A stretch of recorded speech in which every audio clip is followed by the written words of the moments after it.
এমন একটি শহর যার প্রতিটি রাস্তা সোনা আর রূপার কারুকার্যে মোহিত, যেখানে প্রতিটি নাগরিক নিজেকে এই পৃথিবীর অধিপতি মনে করত। আমরাই সেরা, আমাদের থেকে ধনী আর কে আছে?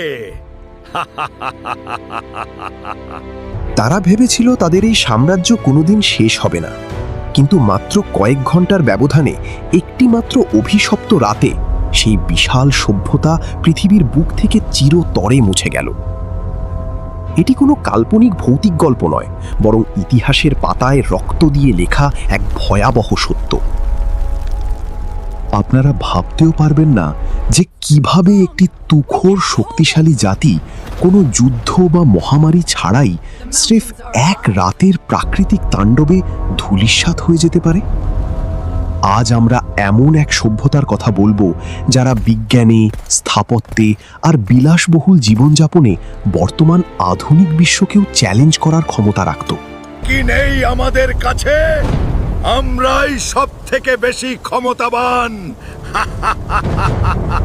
কিন্তু তাদের সেই চরম দম্ভই কি শেষ পর্যন্ত তাদের কাল হয়ে দাঁড়িয়েছিল? কি ঘটেছিল সেই রহস্যময় রাতে, যখন আকাশ থেকে নেমে এসেছিল আগুনের বৃষ্টি আর মাটি ফেটে বের হয়েছিল অকাল মৃত্যু? যারা আজ এই ভিডিওটি দেখছেন তারা নিজেদের সিট বেল্ট শক্ত করে বেঁধে নিন, কারণ আজ আমরা সময়ের সরণি বেয়ে ফিরে যাব কয়েক হাজার বছর আগের সেই অভিশপ্ত জনপদে। এমন এক সত্য কাহিনী যা শোনার পর আপনার রাতের ঘুম হারাম হয়ে যেতে পারে। কেন তারা ধ্বংস হয়েছিল? কেন আজও প্রত্নতাত্ত্বিকরা সেই ধ্বংসস্তূপের কাছে যেতে ভয় পান? আর সেই সভ্যতার শেষ মানুষটি মরার আগে মাটির ওপর কি লিখে গিয়েছিল? এই ভিডিওর শেষ পর্যন্ত আপনি যখন পৌঁছাবেন, তখন আপনি বুঝতে পারবেন যে প্রকৃতির বিচার কতটা নিখুঁত আর ভয়ঙ্কর হতে পারে। এই কাহিনীটি কেবল ধ্বংসের ইতিহাস নয়, এটি একটি জীবন্ত সতর্কবার্তা। আজ আমরা যখন প্রযুক্তির চরম শিখরে বসে নিজেদের অপরাজেয় ভাবছি, তখন এই কাহিনী আমাদের চোখে আঙুল দিয়ে দেখিয়ে দেয় যে ক্ষমতার দম্ভ যখন আকাশ ছুঁয়ে ফেলে, তখন পতন অনিবার্য। এই সভ্যতার ধ্বংসের সাথে জড়িয়ে আছে এমন কিছু রহস্যময় ঘটনা যা আজ পর্যন্ত কোনো বিজ্ঞানী ব্যাখ্যা করতে পারেনি। কেন সেই রাতে সমুদ্রের পানি ফুটন্ত তেলের মতো গরম হয়ে গিয়েছিল, এবং কেন সেই শহরের প্রতিটি মানুষ পাথরের মূর্তিতে পরিণত হয়েছিল? বাঁচাও আমাদের!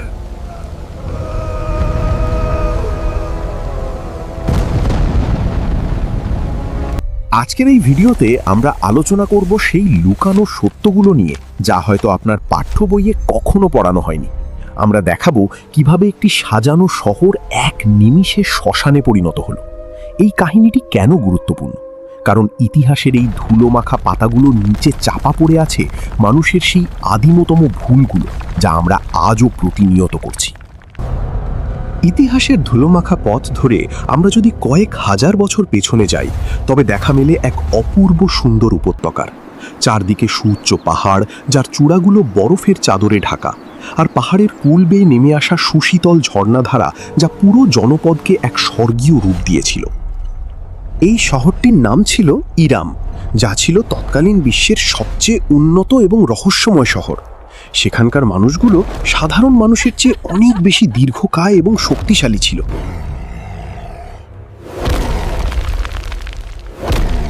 আমাদের চেয়ে শক্তিশালী আর কে আছে? তারা কেবল পাথরের ওপর পাথর রেখে ঘর বানাতো না, বরং আস্ত একটি পাহাড় খোদাই করে তৈরি করত বিশাল সব অট্টালিকা। তাদের সেই স্থাপত্য শৈলী দেখে মনে হতো যেন কোনো অতিপ্রাকৃত শক্তি তাদের সাহায্য করছে। চারদিকে ছিল বিশাল সব বাগান, যেখানে এমন সব ফল আর ফুল ফুটত যা পৃথিবীর আর কোথাও পাওয়া যেত না। কিন্তু প্রকৃতির নিয়ম বড়ই বিচিত্র। যেখানে বিনয় থাকে না, সেখানে শীঘ্রই ধ্বংসের পদধ্বনি শোনা যায়। কিন্তু এখানেই শেষ নয়। ইরামের সেই স্বর্ণযুগ ছিল আসলে এক দীর্ঘস্থায়ী ঝড়ের আগে নিস্তব্ধতা। তাদের অর্থনীতির ভিত্তি ছিল বাণিজ্য, কিন্তু সেই বাণিজ্যের নামে তারা দুর্বল জাতিগুলোকে শোষণ করত। বাতাসে সবসময় ভেসে থাকত চন্দন আর মেষকাম্বরের ঘ্রাণ। এখানকার শাসন ব্যবস্থা ছিল অত্যন্ত কঠোর কিন্তু গোছানো। সেখানকার অধিবাসীরা ছিল অঢেল সম্পদের মালিক। অভাব বা দারিদ্র্য শব্দ দুটি তাদের অভিধানেই ছিল না। তারা বিশ্বাস করত যে তারা প্রকৃতির চেয়েও শক্তিশালী এবং মৃত্যুকেও তারা জয় করে নিয়েছে। আমরা প্রকৃতির চেয়েও শক্তিশালী, আমরা অমর। তাদের সেই সামাজিক অবস্থার বর্ণনা শুনলে আপনার মনে হবে আপনি কোনো রূপকথার রাজ্যে আছেন, যেখানে প্রতিটি মানুষই যেন এক একজন জাদুকর। তারা তামা এবং ব্রোঞ্জ গলিয়ে তৈরি করত বিশাল সব সিংহ আর ড্রাগনের মূর্তি, যা শহরের প্রবেশপথে দাঁড়িয়ে থাকত প্রহরীর মতো। কিন্তু এই স্বর্গীয় সৌন্দর্যের আড়ালে কি এমন বিষ দানাবাদ ছিল যা পুরো সভ্যতাকে গিলে খেতে আসছিল? তাদের বিশ্বাস ব্যবস্থা ছিল অত্যন্ত জটিল এবং অন্ধ। তারা নিজেদের তৈরি করা মূর্তিদের পূজা করত এবং ভাবত এই মূর্তিরাই তাদের সব শক্তির উৎস। হে আমাদের প্রভু, আমাদের শক্তি বাড়িয়ে দিন। সেখানকার মানুষগুলো ছিল তুখোড় বুদ্ধিমান। তারা জানত কিভাবে নদীর গতিপথ পরিবর্তন করে মরুভূমিকে সবুজ উদ্যানে পরিণত করা যায়। তারা ভূগর্ভস্থ এমন সব সুড়ঙ্গ তৈরি করেছিল যা কয়েক মাইল পর্যন্ত বিস্তৃত ছিল এবং যেখানে তারা তাদের ধন সম্পদ লুকিয়ে রাখত। সেখানকার নারীরা হীরা আর পান্না খচিত পোশাক পরত এবং পুরুষরা গর্ব করে বলতো, আমাদের গায়ের পেশি পাথরের চেয়েও শক্ত। তাদের স্থাপত্যকলা ছিল অদ্ভুত। তারা স্তম্ভের ওপর স্তম্ভ সাজিয়ে এমন সব প্রাসাদ বানাতো যা মেঘের স্তর ভেদ করে উপরে উঠে যেত। প্রতিটি বাড়ির দরজায় ছিল কারুকার্যময় কাজ, যা দেখে মনে হতো যেন জীবন সজীব হয়ে উঠেছে। সেই সময়ের সমাজটি ছিল মূলত ভোগবাদী। তারা মদ আর নারীদের নিয়ে সব সময় উৎসবে মেতে থাকত। তাদের মধ্যে কোনো নৈতিকতা বা ধর্মের লেশমাত্র ছিল না। তারা মনে করত যে নৈতিকতা কেবল দুর্বলদের জন্য একটি মানসিক সান্ত্বনা। এই দম্ভই তাদের ধীরে ধীরে পুচিয়ে দিচ্ছিল। তারা প্রকৃতির আইনকে তুড়ি মেরে উড়িয়ে দিত। এমনকি যখন ছোটখাটো ভূমিকম্প হতো, তখন তারা ভয় পাওয়ার বদলে প্রকৃতির সাথে তামাশা করত। তারা বলতো, হে পৃথিবী, তুমি আরো জোরে কাঁপো। আমরা পাহাড়ের ভেতর আমাদের অটুট দুর্গ বানিয়েছি, তুমি আমাদের কিছুই করতে পারবে না। তাদের এই ঔদ্ধত্য যখন চরমে পৌঁছালো, তখনই সময় এলো সেই চরম বিপর্যয়ের, যা কোনো পূর্বাভাস ছাড়াই আক্রমণ করার জন্য প্রস্তুত হচ্ছিল। অথচ তারা তখনও বুঝতে পারেনি যে তাদের এই অহংকারই তাদের জন্য এক সুনিপুণ ফাঁদ তৈরি করছে। সময়ের সাথে সাথে ইরামের মানুষেরা আরও বেশি হিংস্র আর স্বেচ্ছাচারী হয়ে উঠল। তারা কেবল নিজেদের মধ্যেই সীমাবদ্ধ রইল না, বরং আশেপাশে থাকা অন্যান্য জনপদের শান্তি কেড়ে নিতে লাগলো। তাদের রাজারা নিজেদের ঈশ্বর দাবি করতে শুরু করলো। আমরাই সব সৃষ্টি করেছি, আমরাই স্রষ্টা। তারা ভাবল তাদের এই বিশাল শরীর আর পর্বত প্রমাণ শক্তি তাদের কোনোদিন মরতে দেবে না। তাদের সমাজে ইনসাফ বা ন্যায় বিচার বলে কিছু ছিল না। শক্তিই ছিল শেষ কথা। যার গায়ের জোর বেশি সেই ছিল সেখানে সর্বেসর্বা।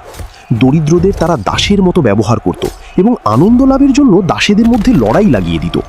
এই নৈতিক অবক্ষয় যখন প্রতিটি ঘরে ঘরে পৌঁছে গেল, তখন থেকেই শুরু হয় আসল পতনের কাউন্টডাউন। তারা তাদের এই বিলাসবহুল জীবনের নেশায় এতটাই অন্ধ ছিল যে বাতাসের পরিবর্তন বা পাখিদের অস্বাভাবিক আচরণ কিছুই তাদের নজরে পড়েনি। তারা তাদের পাহাড়ের গুহায় তৈরি করা বিলাসবহুল ঘরগুলোকে মনে করত অভেদ্য দুর্গ। তারা ভুলে গিয়েছিল যে যে আকাশ তাদের বৃষ্টি দেয়, সেই আকাশই একদিন আগুন ঝরাতে পারে। তাদের মনস্তত্ত্ব ছিল অত্যন্ত ভয়ঙ্কর। তারা বিশ্বাস করত যে তারা যদি কোনো পাপ করে, তবে তাদের শক্তিই তাদের সেই পাপের ফল থেকে বাঁচিয়ে নেবে। কিন্তু তারা জানতো না যে প্রকৃতির বিচার যখন শুরু হয়, তখন কোনো শক্তি বা দেওয়াল তাকে আটকাতে পারে না। এক অদৃশ্য অস্থিরতা পুরো উপত্যকায় ছড়িয়ে পড়তে শুরু করলো। কিন্তু তারা তাদের উৎসবের মাতম থামালো না। ঠিক সেই সময়ে ইতিহাসের মঞ্চে প্রবেশ করলেন এমন একজন মানুষ, যিনি ছিলেন তাদেরই রক্ত মাংসের মানুষ, কিন্তু তার চিন্তা ছিল সম্পূর্ণ আলাদা। তিনি ছিলেন হযরত হুদ আলাইহিস সালাম। তিনি ছিলেন সেই বংশের এক উজ্জ্বল নক্ষত্র, যিনি ছোটবেলা থেকেই তার জাতির এই সীমাহীন নিষ্ঠুরতা দেখে ব্যথিত হতেন। যখন তিনি দেখলেন তার জাতি স্রষ্টাকে ভুলে নিজেদেরই উপাসনা শুরু করেছে, তখন তিনি আল্লাহর আদেশে তাদের সামনে দাঁড়িয়ে হুঙ্কার ছাড়লেন। তিনি তাদেরকে বিনম্র কণ্ঠে বললেন, হে আমার জাতি, তোমরা তোমাদের এই দম্ভ ত্যাগ করো। তোমরা কি ভুলে গেছো যিনি তোমাদের এই বিশাল দেহ দিয়েছেন, যিনি তোমাদের এই সুজলা সুফলা ভূমি দিয়েছেন, তিনিই তোমাদের সৃষ্টি করেছেন। তোমরা তোমাদের এই জুলুম থেকে ফিরে এসো। কিন্তু হুদ আলাইহিসসালামের এই শান্ত আহ্বান তাদের কাছে ছিল এক উপহাসের বিষয়। তারা হাসাহাসি করে বলল, হুদ, তুমি কি আমাদের পূর্বপুরুষদের উপাস্যদের থেকে সরিয়ে দিতে চাও? তুমি কি ভাবো আমরা তোমার এই কাল্পনিক শাস্তিকে ভয় পাই? হুদ আলাইহিসসালাম দীর্ঘ সময় ধরে তাদের বুঝিয়েছিলেন। তিনি প্রতিটি দরজায় দরজায় গিয়েছিলেন, প্রতিটি মজলিসে দাঁড়িয়ে সত্যের কথা বলেছিলেন। কিন্তু তাদের হৃদয়ে দম্ভের এমন আস্তরণ পড়েছিল যে কোনো সত্যই সেখানে প্রবেশ করতে পারছিল না। তার এই আগমন ছিল আসলে সেই জাতির জন্য শেষ সুযোগ।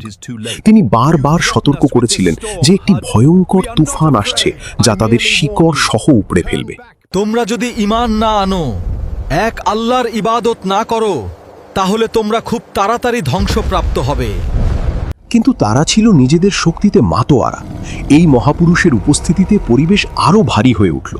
একদিকে ছিল তার শান্ত এবং অটল বিশ্বাস, আর অন্যদিকে ছিল একটি গোটা জাতির আস্ফালন। এই সংঘাত কেবল মানুষের সাথে মানুষের ছিল না, এটি ছিল মিথ্যার সাথে সত্যের এক চূড়ান্ত লড়াই। কিন্তু প্রকৃত বিপর্যয় তখনও সামনে।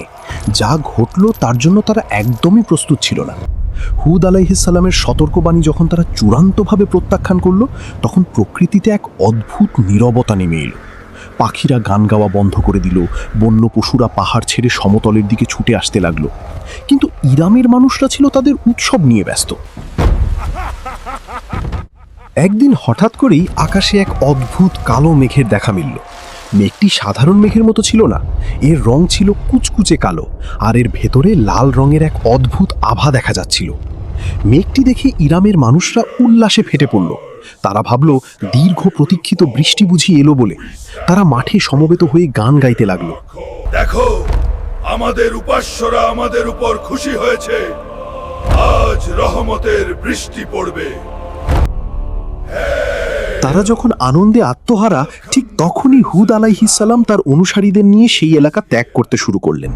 তিনি শেষবারের মতো তাদের দিকে তাকিয়ে ব্যথিত হৃদয়ে বললেন, এটি বৃষ্টির মেঘ নয়, এটি হলো বিনাশের দূত। কিন্তু কেউ তার কথা শুনল না। তারা তাকে পাগল বলে গালি দিল। আর সেখান থেকেই শুরু হলো এক ভয়ঙ্কর রূপান্তর। সেই মেঘ থেকে বৃষ্টির ফোঁটা পড়ার বদলে বের হতে লাগলো এক তীব্র আর্তনাদ আর তীক্ষ্ণ বাতাস, যা আগে কখনো কেউ শোনেনি। বাতাসের গতিবেগ মুহূর্তের মধ্যে এত বেড়ে গেল যে বড় বড় পাথরগুলো শুকনো পাতার মতো উঠতে লাগলো। যা ঘটল তার জন্য তারা একদমই প্রস্তুত ছিল না। হঠাৎ করেই বাতাসের সুর পাল্টে গেল। সেই বাতাস যেন সাঁই সাঁই শব্দে এক অদ্ভুত আর্তনাদ করতে লাগলো, যা মানুষের কান ফাটিয়ে দেওয়ার জন্য যথেষ্ট ছিল। এটি ছিল আসর বা এক প্রলয়ঙ্করী তুফান। বাতাসের তীব্রতা এতটাই ছিল যে 10-12 জন শক্তিশালী মানুষ একসাথে দাঁড়িয়ে থাকলেও তারা খড়কুটোর মতো উড়ে যাচ্ছিল। যারা তাদের শক্তিশালী হাতে পাহাড় খোদাই করত, তারা আজ নিজেদের শরীরের ভারসাম্য বজায় রাখতে পারছিল না। তুফানের শুরুতেই শহরের প্রবেশপথে থাকা সেই বিশাল সিংহ আর ড্র্যাগনের ব্রোঞ্জ মূর্তিগুলো ধূলিসাৎ হয়ে গেল। মানুষগুলো বাঁচার জন্য তাদের সেই সুউচ্চ স্তম্ভগুলোতে আশ্রয় নেওয়ার চেষ্টা করলো। তারা একে অপরকে জড়িয়ে ধরল, কিন্তু বাতাসের সেই প্রচণ্ড শক্তি তাদের শরীর থেকে হাড় আলাদা করে দিচ্ছিল। তুফানটি কেবল এক মুহূর্তের জন্য আসেনি, এটি ছিল এক বিরামহীন তাণ্ডব। মানুষেরা যখন ঘর থেকে বের হওয়ার চেষ্টা করলো, তারা দেখল বাইরের পৃথিবীটা এক নরক কুণ্ডে পরিণত হয়েছে। আকাশ থেকে কোনো পানি পড়ছিল না, পড়ছিল উত্তপ্ত বালি আর পাথর। বাতাসের এই ধ্বংসলীলা 7 রাত আর 8 দিন ধরে টানা চলেছিল। কিন্তু প্রথম কয়েক ঘন্টার মধ্যেই শহরটি ধ্বংসস্তূপে পরিণত হয়েছিল। সেই বিলাসবহুল মহলগুলো, সেই সুশীতল ঝর্ণাগুলো সব মাটির নিচে চাপা পড়ে গেল। মানুষের দম্ভ আর আস্ফালন নিমিষেই মিলিয়ে গেল আর্তনাদে। তারা বুঝতে পারল যে তারা কত বড় ভুল করেছে, কিন্তু ক্ষমা চাওয়ার আর কোনো পথ অবশিষ্ট ছিল না। অন্ধকারের সেই প্রথম রাতে ইরামের প্রধান চত্বরে যে নারকীয় দৃশ্য তৈরি হয়েছিল তা বর্ণনা করার ভাষা নেই। মানুষগুলো একে অপরের ওপর আছড়ে পড়ছিল। বাতাসের ঝাপটায় তাদের হাড়গুলো পটপট করে ভেঙে যাচ্ছিল, যেন সেগুলো কাঁচের তৈরি। যারা নিজেদের অমর ভাবত, তারা আজ রাস্তার পাশে পড়ে থাকা জঞ্জালের মতো ছড়িয়ে ছিটিয়েছিল। বাতাসের তীব্রতায় তাদের পোশাক ছিঁড়ে ছিন্ন ভিন্ন হয়ে গেল। তারা উলঙ্গ অবস্থায় দিকবিদিক জ্ঞানশূন্য হয়ে দৌড়াতে লাগলো। কিন্তু পালাবে কোথায়? যে পাহাড়কে তারা তাদের অভেদ্য দুর্গ মনে করত, সেই পাহাড় থেকেই পাথর খসে পড়ে তাদের পিষে মারছিল। বাতাসের সেই গর্জন যেন বলছিল, কই তোমাদের সেই অহংকার, কই তোমাদের সেই শক্তি?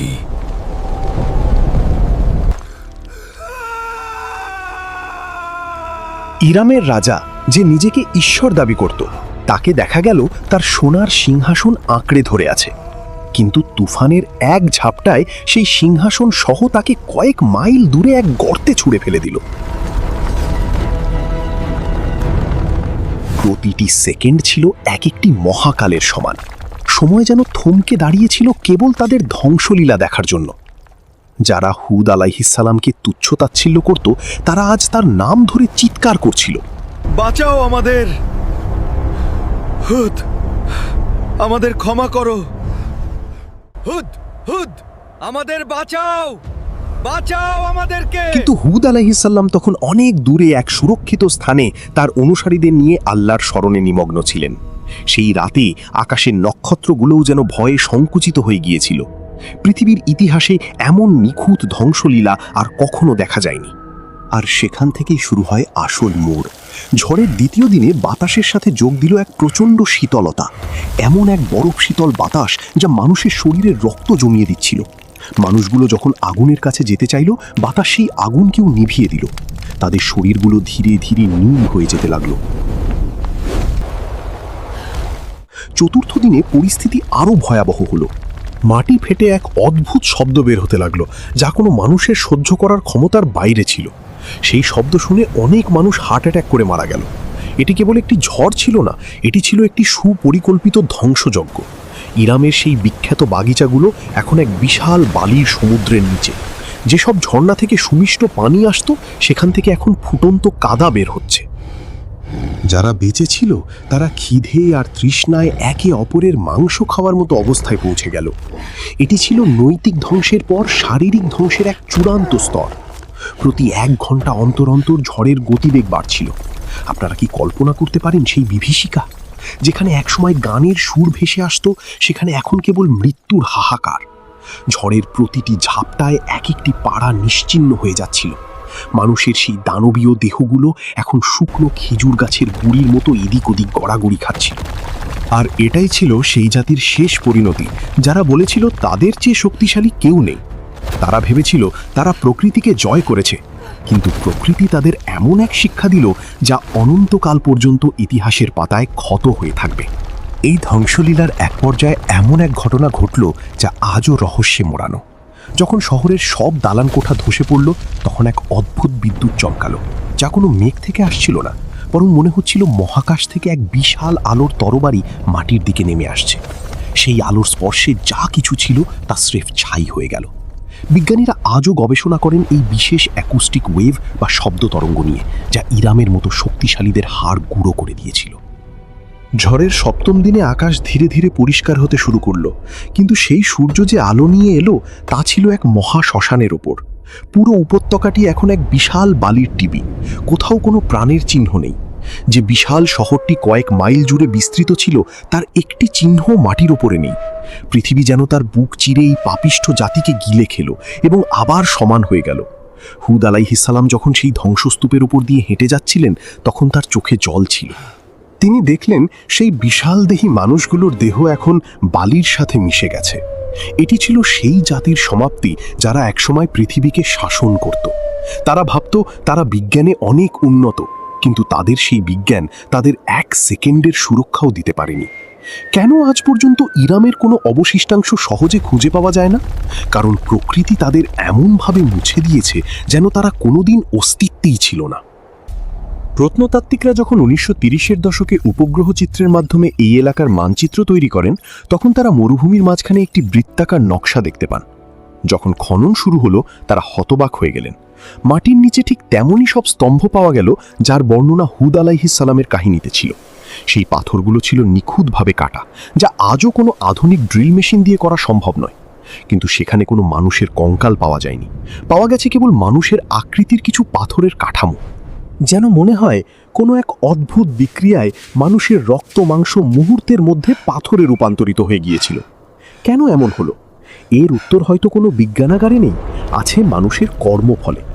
ইরামের সেই অভিশপ্ত সম্পদ আজও সেই বালির নিচেই আছে, কিন্তু আজ পর্যন্ত কেউ তা বের করে আনতে পারেনি। যারা চেষ্টা করেছে তারা রহস্যজনকভাবে নিখোঁজ হয়ে গেছে। এটি কি সেই জাতির অভিশাপ, নাকি এটি আমাদের জন্য এক নীরব পাঠ?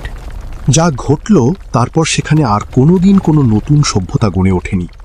আজ সেই এলাকাটি ওমান এবং ইয়েমেনের সীমান্তে এক জনমানবহীন ধূসর মরুভূমি। স্থানীয় বেদুইনরা আজও সেই এলাকাটি এড়িয়ে চলে। তারা বলে রাতের বেলা সেখানে নাকি আজও প্রাচীন ইরামের বাসিন্দাদের আর্তনাদ শোনা যায়। তারা বলে সেই 7 রাত আর 8 দিনের ঝড় এখনো থামেনি, তা কেবল সময়ের এক অদৃশ্য আড়ালে লুকিয়ে আছে। ইরামের সেই ধ্বংসাবশেষ থেকে আমরা কি শিখলাম? আমরা শিখলাম যে ক্ষমতা কোনো চিরস্থায়ী সম্পদ নয়।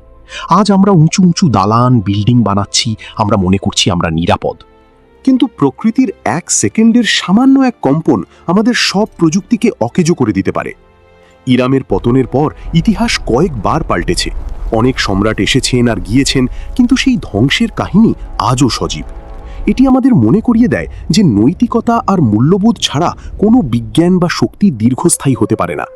সেই শহরের দেওয়ালে খোদাই করা একটি লাইন আজও উদ্ধার করা সম্ভব হয়েছে, যেখানে লেখা ছিল, আমরা পৃথিবীকে শাসন করেছি, কিন্তু নিজেদের মনকে শাসন করতে পারিনি। এটি কি আধুনিক মানুষের জন্য এক চরম সত্য নয়? আমরা আজ মঙ্গল গ্রহে বসতি গড়ার কথা ভাবছি, কিন্তু আমরা কি আমাদের নিজেদের লোভ আর অহংকারকে জয় করতে পেরেছি? আজ জাতির সেই বিশাল দেহ আর অসাধারণ স্থাপত্যকলা তাদের রক্ষা করতে পারেনি, কারণ তাদের ভেতরে ইনসাফ বা ন্যায় বিচার ছিল না। আজ আমাদের সমাজও কি একইভাবে দম্ভ আর অন্যায় ভরে যাচ্ছে না? আমরা কি ভাবছি না যে আমাদের অর্থ আর ক্ষমতা আমাদের সবসময় নিরাপদ রাখবে? মনে রাখবেন, যে বাতাস আমাদের শ্বাস দেয় সেই বাতাসই কিন্তু ইরামকে ধূলিসাৎ করেছিল। প্রকৃতির শক্তিকে কখনো অবজ্ঞা করতে নেই। বিনয় হলো সেই কবচ যা মানুষকে বড় বিপদ থেকে রক্ষা করে। আমরা যদি এই কাহিনী থেকে শিক্ষা না নিই, তবে একদিন হয়তো আমাদের এই আধুনিক সভ্যতাও কোনো মরুভূমির বালির নিচে চাপা পড়ে থাকবে, এবং ভবিষ্যৎ প্রজন্ম আমাদের নিয়ে একই রকম বিষয় নিয়ে আলোচনা করবে।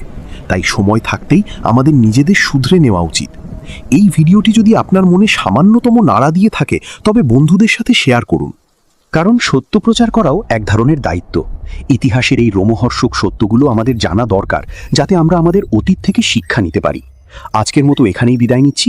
দেখা হবে পরবর্তী কোনো ভিডিওতে এমনই কোনো অজানা এবং ভয়ঙ্কর সত্য নিয়ে। মনে রাখবেন, পৃথিবীটা অনেক বড় এবং রহস্যময়, আর আমাদের জ্ঞান সেখানে এক ফোঁটা পানির মতো। সুস্থ থাকুন, বিনয়ী থাকুন এবং সবসময় সত্যের অনুসন্ধান করুন।